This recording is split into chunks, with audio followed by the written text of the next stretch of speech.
यानंतर सागर डोईफोडे यांना मी मनोगत व्यक्त करण्यासाठी व्यासपीठावरती आमंत्रित करतो. माननीय व्यासपीठ, आदरणीय गुरुजन, समोर बसलेले माझे आई वडील आणि इथं हजारोच्या संख्येने उपस्थित राहिलेले माझे सर्व मित्र. आत्ताच मगाशी मी विचार करत होतो की 1 महिन्याआधी खूप असं वाटलं होतं आपल्याला की अच्छे दिन आने वाले हैं, अच्छे दिन आने वाले हैं, अच्छे दिन आएंगे क्या, अच्छे दिन आ गए. आणि ते का आले? कारण हजारोच्या संख्येमध्ये आपण सर्व इथं उपस्थित राहिलात, एक आशा घेऊन उपस्थित राहिलात, एक स्वप्न घेऊन उपस्थित राहिलात आणि कौतुकाद्वारे आपण प्रेरणा घेऊन कसं बाहेर जाणार आहोत, त्या प्रेरणेचं रूपांतर आपण आपल्या यशामध्ये कसं करणार आहोत, हे स्वप्न घेऊन इथं उपस्थित राहिलात. त्याबद्दल सर्वांचे मी अभिनंदन व्यक्त करतो आणि आभार व्यक्त करतो.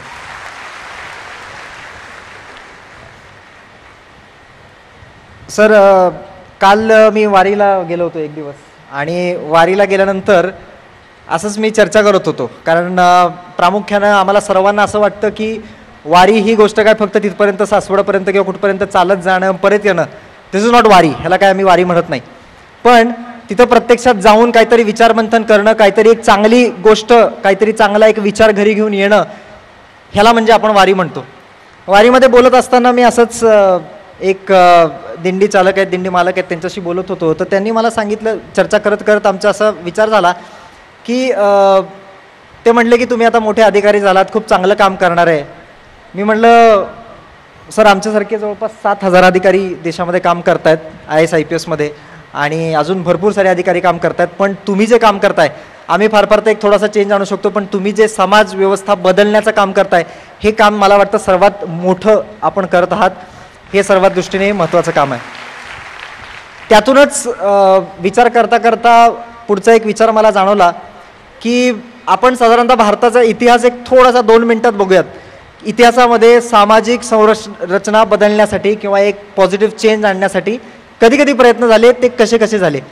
एक प्रामुख्यानं आपण म्हणतो की साधारणतः 13व 14व शतक यावेळेस आपले संत तुकोबाराय, ज्ञानोबाराय हे अस्तित्वात आले आणि त्याच्यामुळं मोठा एक समाज परिवर्तन आपल्यामध्ये झालं. हा सर्वात महत्त्वाचा एक पहिला टप्पा.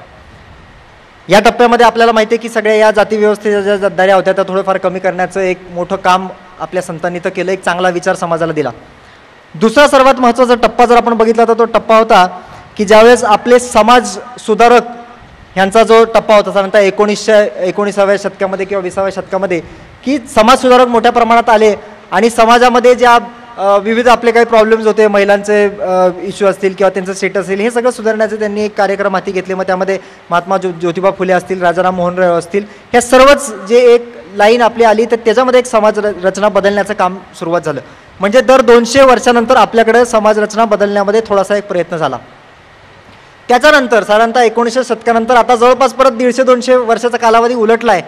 पण असं का झालं आहे की आपल्याकडे समाज रचना बदलण्यामध्ये किंवा एक पॉझिटिव्ह कॉन्ट्रीब्युशन यामध्ये एवढा मोठं रिव्हॉल्युशन घडत नाही आहे, ह्याचा विचार दिवसभर आम्ही सर्व करत होतो आणि त्याच्याबद्दल काहीतरी मार्ग काढतो.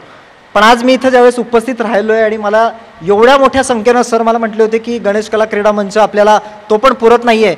मला थोडंसं वाटलं की खरंच भरेल काय, भरलेलं आहे. सर्व लोक एवढी मोठी स्वप्न घेऊन चालणार आहात आणि खरंच काहीतरी चांगलं काम आपण ज्या ज्या क्षेत्रामध्ये जाणार आहोत तिथं आपण करणार आहोत. हा एक चित्र बघून मला कालच्या माझ्या प्रश्नाचं उत्तर पूर्णपणे मिळालेलं आहे. त्यामुळे आपल्या सर्वांना एकदा परत धन्यवाद. थोडंसं वाटचालीबद्दल बोलायचं झालं तर प्रामुख्यानं माझा प्रवास हा अतिशय नाही म्हटलं तरी एक मोठा प्रवास होता.